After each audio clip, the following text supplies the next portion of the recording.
Hola a todos los estudiantes del libro Durante. Vamos a contestar la pregunta: ¿cuál es la diferencia entre significados y valores? Existe pues un mecanismo por el cual el hombre va creciendo en significados y valores camino a la perfección divina. La mente humana no crea los valores verdaderos. La mente es creativa y ayuda a movilizar la personalidad para ir en busca de ellos. Dentro de la mente, dentro de nuestra mente reside un espíritu divino que se esfuerza para conseguir la supremacía por medio de nuestra mente, ser el ajustador, ¿no? Este espíritu es un fragmento de Dios existencial, puro y perfecto. Es decir, que es un fragmento de Dios de antes de la creación, el Dios existencial. Nuestra personalidad es un don de Dios, es el libre albedrío que nosotros movilizamos para la búsqueda y descubrimiento de los valores. El alma pues nace, pero debe crecer, debe evolucionar, debe madurar en morontia para su inmortalidad. ¿Cuál es el mecanismo entonces? Veamos primero esto que dice el libro en una parte, pero no te vayas porque sé que no vas a entender nada. Esta es una parte muy sofisticada, poco entendible un poco porque más bien es como un estado más elevado, pero bueno, es bueno conocer siempre cuál es la meta que tenemos que alcanzar. Así que cuando lo termine de leer, entonces lo explicaré de una forma más sencilla para entenderlo mejor, y voy a usar entonces otros ejemplos que usó el libro de una forma más sencilla. ¿Okay? La verdad, la belleza y la bondad son los valores de calidad que abarcan la revelación de la deidad a los reinos del tiempo y del espacio. Documento 5610 dice que el reconocimiento de la verdad implica una mente de estado moral, una mente personal con habilidad para discriminar entre el bien y el mal. Esa es la verdad. Ahora, la belleza es el reconocimiento intelectual de la síntesis armoniosa espacio-temporal de la diversificación enorme de la realidad fenomenológica, todo lo cual proviene de la singularidad preexistente y eterna. Y la bondad es el reconocimiento mental de los valores relativos de los diversos niveles de perfección divina, pero que la bondad se posesiona por el cúmulo de los elementos de grandeza que el hombre logra. La bondad y la grandeza son inseparables. La grandeza es la exhibición del autocontrol y la calidad del altruismo manifestada a los semejantes. La bondad y la grandeza es la medida del verdadero logro de la divinidad. Ahora bien, esto es ya en perfección, camino ya en luz y vida, y es bueno ver y anticipar las metas, ¿no? Pero el mecanismo para alcanzar todo esto tiene que ver entonces con los significados y valores que se buscan y se alcanzan progresivamente a la vez que le vas añadiendo más significados y más valor, ¿no? El documento 196.3.2 dice que solo hay tres elementos de la realidad universal. Ya vimos verdad, belleza y bondad. Dice el documento 196.3.2 que estos tres elementos son para nuestra comprensión humana: el hecho, la idea y la relación. En filosofía se considera como razón, sabiduría y fe, o realidad física, realidad intelectual y realidad espiritual. Pero los reveladores de este documento, de este libro, lo presentan en muchas de sus partes para un mejor entendimiento como cosa, significado y valor. Y es por eso que algunos me han hecho la pregunta, ¿por qué el libro habla tanto de los significados y los valores? Aquellos que lo han leído, pues me han hecho esa pregunta. Cosa, significado, valor. Entendemos por las cosas lo físico, lo que nuestros sentidos detectan, lo que vemos, lo que hay, lo que pasa, el despertar a las necesidades, lo que queremos agregar a nuestras vidas. Los significados, dice el documento 103.4, que es algo que la experiencia que tenemos nos permite agregar al valor alcanzable. Es la conciencia apreciativa de los valores para entablar relación entre significado y valor. Es el discernimiento de eso que necesitamos y la proyección de cómo alcanzarlo, poder ver el ideal, ¿no? Y los valores son lo que nuestra fe religiosa descubre y desea encontrar más para poseerlo, para trascenderlo y dar fruto sobre ese valor una vez que hayamos unificado esos tres elementos a través del impulso de nuestra personalidad a la realidad finita en cuanto se relaciona con la realidad cósmica. Yo le voy a dar un ejemplo personal, ¿no? De cuando yo era bastante joven. Un día, hace muchos años ya ustedes saben que yo estoy ya en la recta final. Hace muchos años yo leí en el versículo bíblico, en la Biblia, un versículo bíblico de Proverbio, en el libro de Proverbios, el capítulo 10, versículos 12 al 13, que dice: el odio despierta rencillas, pero el amor cubre todas las faltas. Ese fue el primer versículo que yo me aprendí de memoria. Ese versículo me dio como un significado de valor y yo lo puse en práctica, ¿no? Dios pues te enseña también a amar, ¿no? A amar al prójimo como a ti mismo, porque como dice el libro, no es que yo logré en ese momento amar al prójimo como a mí mismo, sino lo que yo logré fue, lo que yo aprendí fue, pues, saber guardarme, ¿ok? Todo lo que yo pueda ver de falta en otro, ¿ok? En el libro Durantia dice que no se puede amar por un acto de la voluntad. Eso es un asunto del alma, ¿ok? Que crece, cuando crece en el conocimiento de Dios, también crece en el amor hacia los hermanos. Pero una cosa sí hice y fue eso, ¿no? Cubrir las faltas de los demás, que quizás en cierta forma también es una forma de practicar el amor de Dios, ¿no? Y con el tiempo, pues eso te hace ganarte la confianza de muchos. ¿Okay? Eso se nota en el sentido de que la gente se acercan para pedirte un consejo, para confiarte un problema, a ver qué uno piensa, y uno se da cuenta que la persona pues ha confiado en uno, ¿no?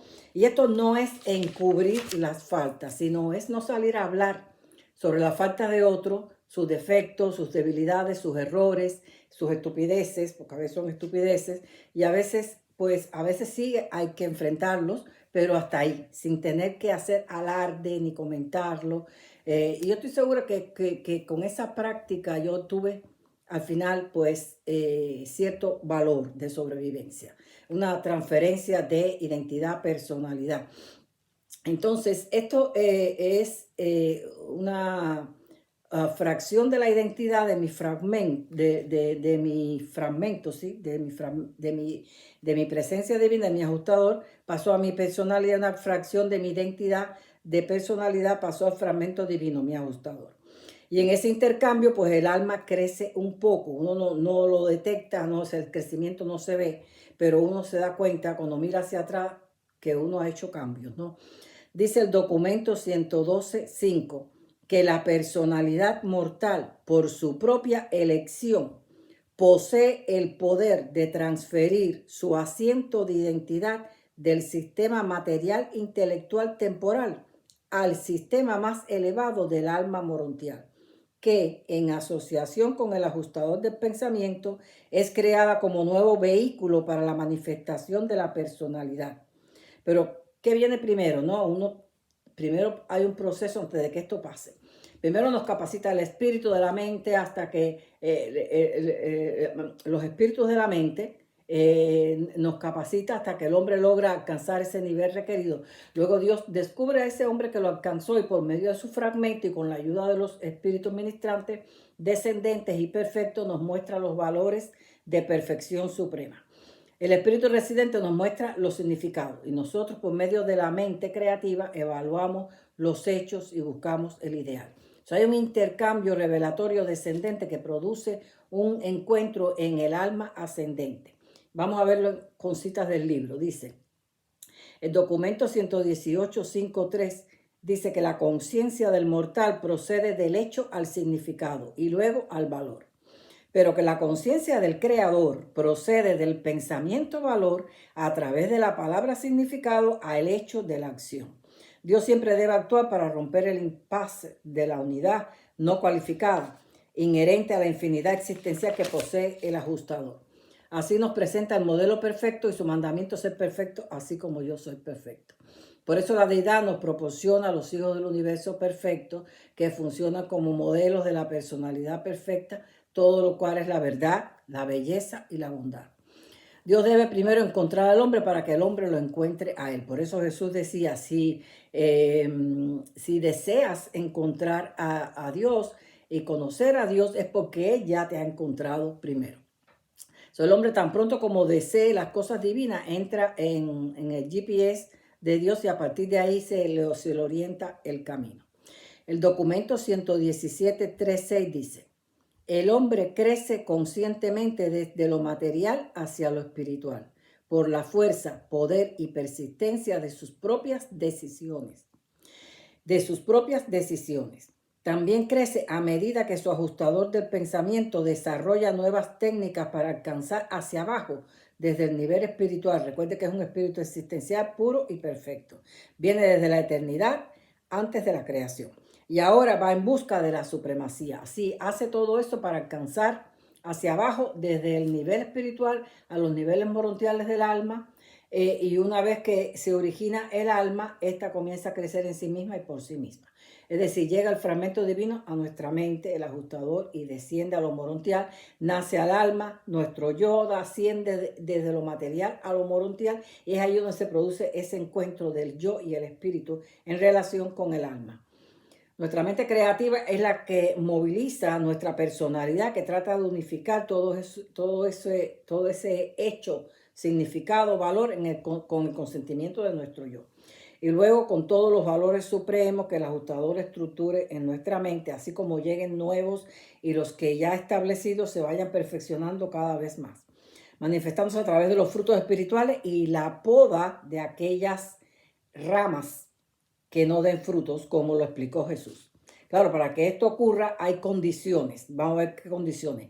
Dice el documento 196.3, dice que la unificación de la verdad, belleza y bondad tan solo se puede realizar en la experiencia espiritual de la personalidad conocedora de Dios.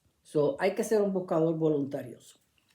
Vamos a ver otras citas del libro que hablan de lo mismo. Documento 112.1.13. La vida es realmente un proceso que tiene lugar entre el yo y su medio ambiente. La personalidad nuestra nos imparte el valor de identidad y significado de continuidad a esta asociación del yo y el ambiente. Esto no es mecánico, puesto que la personalidad interviene como un total. Es decir, esta interacción del yo y el ambiente crea y establece modelos de reacción a esta experiencia, la forma en que lo apreciamos. Y estos modelos influyen en la selección de las metas. Es a través de la mente, que es creativa, el yo y el ambiente que se establecen contactos significativos. Pero la habilidad y el consentimiento nuestro de hacer tales contactos significativos con el medio ambiente representa la actitud de la personalidad en su totalidad. La personalidad es el unificador de todos los factores en cuanto se relaciona con la realidad cósmica. Ahora, el documento 12.9.6 dice que la mente es un sistema de energía personal que existe alrededor de un núcleo espiritual divino. Esto es el ajustador, la presencia divina, que funciona en un ambiente material. Y esta relación de mente personal y espíritu constituye la potencialidad de la personalidad eterna. Es decir, la personalidad con el consentimiento del yo que ha usado su creatividad a través de la mente personal, energía para consentir lo que quiere lograr. Unifica todos los constituyentes de hecho, significado y valor para alcanzar el logro de lo que se ha propuesto en la búsqueda de la perfección divina. Cuando no lo hacemos porque nuestros autoconceptos no son los adecuados, desplazamos totalmente el poder dominante de ese núcleo espiritual, el ajustador, la presencia divina, y destruyendo así entonces el esquema cósmico de la identidad de la personalidad. Vamos a ver el documento 100.3.6 que dice, el valor supremo de la vida humana consiste en el crecimiento de los valores. el progreso en los significados y la realización de la interrealización cósmica de estas dos experiencias. Es decir, conocemos el hecho, el reconocimiento de algo que conlleva valores y le buscamos los significados para luego alcanzarlo. Estudiamos pues los pros, los contras, los beneficios para nuestra alma, cómo apreciamos ese esquema que nos presenta el ajustador, buscamos ideas, resoluciones, su belleza como algo bueno contener, cómo alcanzarlo, le ponemos en práctica y luego lo mejoramos hasta alcanzar la excelencia. Todo con nuestra creatividad. Estamos creando nuestro destino con el poder de la mente. Todo ese proceso, toda esa experiencia es equivalente a la conciencia de Dios. Un alma está evolucionando. Veamos lo que dice el documento 104.3 sobre qué se necesita para llegar a la cumbre de la perfección posible a este nivel en la carne, ¿no? Dice, el gran problema de la vida religiosa consiste en la tarea de unificar los poderes del alma de la personalidad mediante el dominio del amor. Para mí hay dos secretos para ir alcanzando los círculos de ascensión. Número uno, buscar a Dios con fe y voluntad para conocerlo y tratar de dar lo mejor de mí para vivir como si ya estuviera en su presencia. Esto es, pues, hacerte consciente que ahí está, no sé, no puedo, el salmista dijo, ¿dónde huiré de tu presencia? No, ahí estará siempre a tu lado en todo lo que hace y donde quiera que vaya. Usted te hace consciente de eso, que Él está ahí en todo. No te puedes esconder de su presencia. Nadie puede hacer nada escondido de Dios. Y número dos, dar el amor que recibe de Él, porque este amor es dinámico. No te lo puedes quedar solo para ti.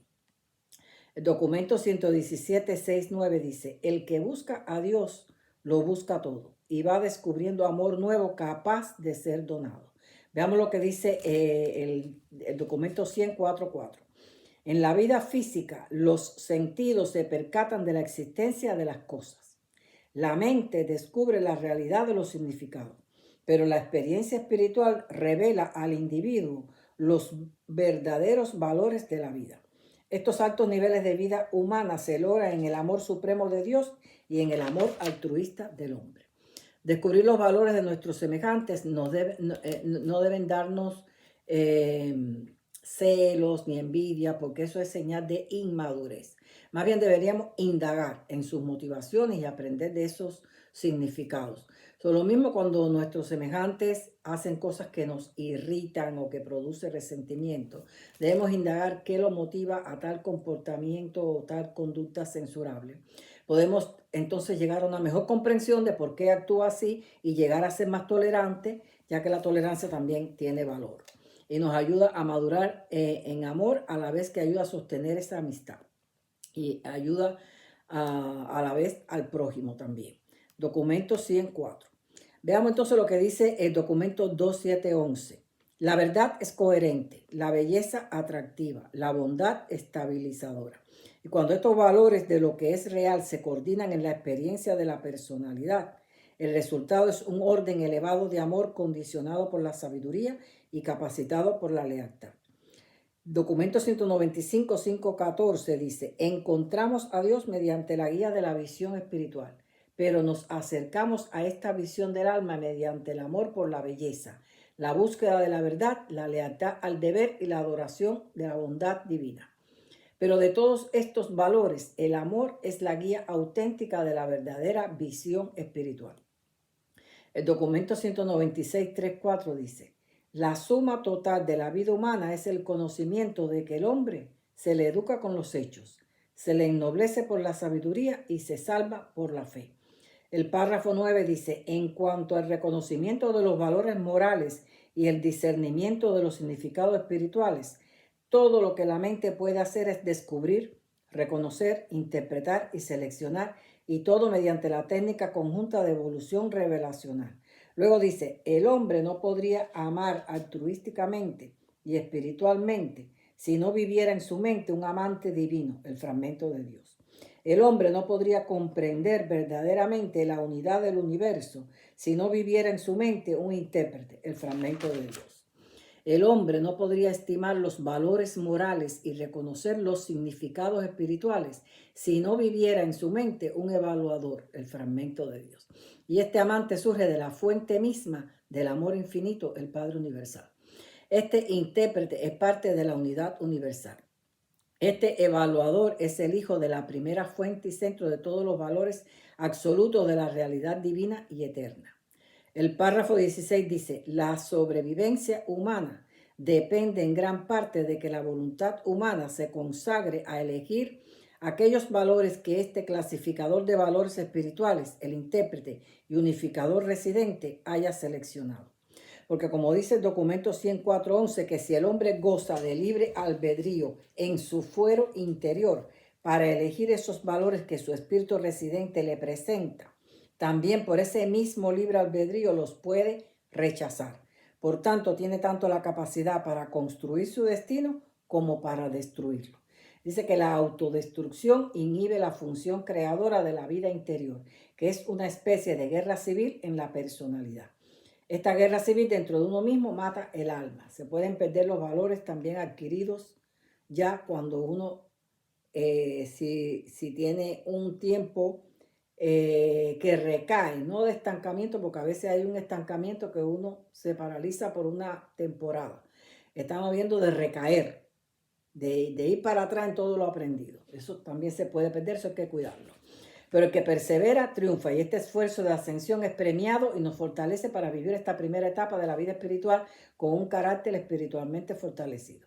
Documento 103.9.12 dice que cuando esos tres elementos de hecho, significado y valor se unifican en razón, sabiduría y fe más el amor, somos indestructibles. A ese nivel en la tierra debemos luchar para llegar.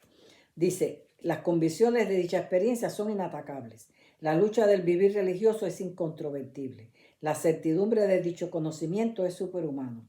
Las satisfacciones son soberbiamente divinas. La valentía indomitable, las devociones incuestionables, las lealtades supremas y los destinos finales, eternos, últimos y universales. ¿Cuál es el propósito de los hechos, significados y valores? Lograr el equilibrio, la unidad de nuestra personalidad con el ajustador del pensamiento. Documento 107 nos revela todos los logros que Jesús como hombre que lo llevaron a hacer una personalidad perfectamente unificada. Y dirán, sí, pero él era Dios, él era como Dios, que era divino. Bueno, sea como sea, él vivió como hombre y nos presentó el modelo perfecto con su propia vida para que nosotros nos esforcemos por ese mismo ideal. ¿Qué pasa? Que en la Biblia aparece la parte glorificada de Jesús, pero no aparece la parte humana. Y la parte humana es la que verdaderamente nosotros tenemos que estudiar. Documento 107 dice, las características singulares de la personalidad de Jesús no era tanto su perfección como su simetría, su exquisita y equilibrada unificación de todos los componentes. Entonces después lo describe, vamos a leerlo bien rapidito, a ver si nos da tiempo. Dice, era tierno, era sincero, no había nada de hipocresía, ni se afectaba por nada, nunca fue pretencioso, vivió la verdad y la enseñó, era una persona razonable y siempre estaba disponible. Tenía un sentido común santificado. Estaba libre de extravagancia, de errática y de excentricismo. No fue nunca caprichoso ni histérico. En todas sus enseñanzas y en todo lo que hizo había una discriminación exquisita asociada con un extraordinario sentido de lo apropiado. Su personalidad era aplomada. Aún sus enemigos lo respetaban plenamente. Estaba sobrecargado de entusiasmo divino, pero nunca fue fanático. Era emocionalmente activo, pero nunca frívolo. Era imaginativo pero práctico. Se enfrentaba francamente a las realidades de la vida, pero jamás fue torpe ni prosaico. Era valiente pero no precipitado. Era prudente pero no cobarde. Era comprensivo pero no sentimental. Era piadoso pero no mojigato. Era aplomado porque su personalidad estaba unificada. No se vinculaba a las tradiciones ni se obstaculizaba por la esclavitud de las convenciones estrechas. Hablaba con confianza y enseñaba con autoridad. Su extraordinaria originalidad lo llevó a descartar las perlas de la verdad en la enseñanza de sus predecesores. Lo más original de sus enseñanzas fue el énfasis en el amor y en la misericordia, en lugar del temor y el sacrificio. Estaba libre de toda estrechez de mente. Su corazón comprensivo abrazaba a la humanidad entera, aún a un universo. Como hombre, entre los hombres confiaba en la forma más sublime en su Padre en los cielos. Su fe era perfecta, pero jamás presuntuosa. Era inmune al desencanto e impermeable a la persecución. El fracaso aparente no le afectaba. Amó a los hombres como hermanos y anduvo haciendo bienes. Era una persona alegre, pero no era un optimista ciego o irrazonable. Confiaba en Dios y tenía fe firme en el hombre. Era considerado y creía en ellos. Se mantuvo firme en su devoción de hacer la voluntad del Padre. Fue generoso y no se cansó de decir que más bienaventurado es dar que recibir, pero nunca fue despilfarrador ni extravagante. Hablaba libremente de su amor por el pecador y su odio por el pecado. Se enfrentó sin temor a la realidad de su existencia y aún así manifestaba un entusiasmo divino pero controlado. Y aún así sus hermanos pensaron que estaba fuera de sí. Pero el universo que lo contemplaba lo juzgó un modelo de salud mental y el modelo original de la devoción mortal suprema a las altas normas de la vida espiritual. Él no fue un hombre de sufrimiento ni de dolores. Él fue siempre un alma alegre. Era jubiloso pero humilde al mismo tiempo. Su valentía era tan solo igual a su paciencia. Cuando se le urgía actuar prematuramente, siempre decía, mi hora no ha llegado aún. No tenía jamás prisa. Su donaire era sublime, era intolerante con el pecado, pero su indignación contra el pecado no se transformó nunca en ira contra el pecador. Su valor era magnífico, pero nunca fue temerario. Su valentía era elevada y su coraje frecuentemente heroico. Su coraje estaba vinculado con la discreción y controlado por la razón. Era un coraje nacido de la fe, no del temor. Era un modelo de reverencia, oraba aún en su juventud y respetaba la oración defectuosa de sus semejantes. Pero esto no le impidió atacar a las tradiciones religiosas y asaltar los errores de las creencias humanas. Se reconoció a sí mismo que vivía una vida en santidad. Se conocía a sí mismo. Por eso pudo preguntar, ¿quién de vosotros me redarguye de pecado? Jesús fue grande porque era bueno, era dulce y sin pretensiones en su vida personal. Sus asociados le llamaron maestro sin que él se lo pidiera.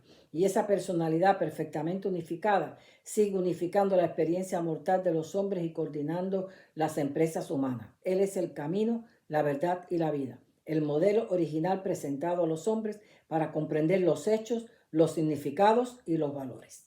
Hasta aquí la pregunta. Los espero en el próximo video.